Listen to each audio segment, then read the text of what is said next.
ಅಮ್ಮ, ನಾನು ಪಕ್ಷ ಬದಲಾಯಿಸೋ ಪೈಕಿ ಅಲ್ಲಮ್ಮ. ನೀನು ನನಗೋಸ್ಕರ ನಿನ್ನ ಸಂಬಂಧಗಳನ್ನೆಲ್ಲ ಬಿಟ್ಟು ಬಂದಿದ್ಯಾ. ನಾನು ನಿನಗೋಸ್ಕರ ಅಪ್ಪನ ಬಿಟ್ಟಿರ್ತೀನಮ್ಮ. ಆದರೆ ನೀನು ಮಾತ್ರ ನನ್ನಿಂದ ದೂರ ಆಗಬಾರ್ದು. ಹೋಗಿ ಹೇಳೋರಿಗೆ. ಲೇಟ್ ಆಗ್ತಿದೆ, ವಯಸ್ಸು ಬೇರೆ ಆಗಿದೆ. ಮಗಳ ಹತ್ರ ಬಿಟ್ಟು ಬಾ.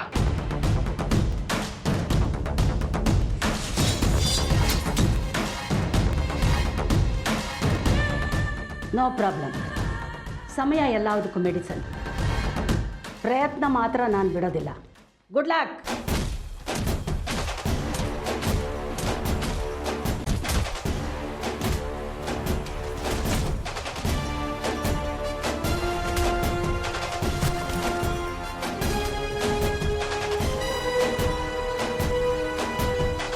ಅಜ್ಜಿ, ಅಜ್ಜಿ, ಸಾರಿ ಅಜ್ಜಿ. ನೀನು ಯಾಕಪ್ಪ ಸಾರಿ ಕೇಳ್ತೀಯಾ? That's all right. ಇದೆಲ್ಲ ನಡೆಯೋದೇನೆ. ಇರಲಿ, ಒಂದು ನಿಮಿಷ ತಗೋ, ಇದನ್ನ ಇಟ್ಕೋ. ಏನಿದು? ಇಟ್ಕೊಪ್ಪ.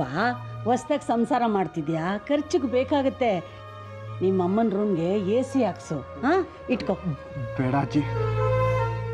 ಇದನ್ನ ನಾನು ಕೊಡ್ತಾ ಇಲ್ಲಪ್ಪ, ನಿಮ್ಮ ಅಪ್ಪ ಶಶಾಂಕ್ ಕೊಟ್ಟು ಕಳಿಸಿರೋದು. ಗೊತ್ತಾ? ಖರ್ಚಿಗೆ ಬೇಕಾಗುತ್ತಪ್ಪ. ಇಟ್ಕೋ ಇದನ್ನು. ನಿನಗೆ, ನಿಮ್ಮ ಅಮ್ಮನಿಗೆ, ನಿಮ್ಮ ಅಜ್ಜಿಗೆ ಎಲ್ರಿಗೂ ಬೇಕಾಗುತ್ತೆ. ಯೋಚನೆ ಮಾಡಬೇಡ, ಇಟ್ಕೋ. ನಿಮಗೆ ಹೇಗೆ ಥ್ಯಾಂಕ್ಸ್ ಹೇಳಿ ಅಂತ ಗೊತ್ತಾಗ್ತಿಲ್ಲ ಅಜ್ಜಿ. That's all right, that's all right. Okay, bye.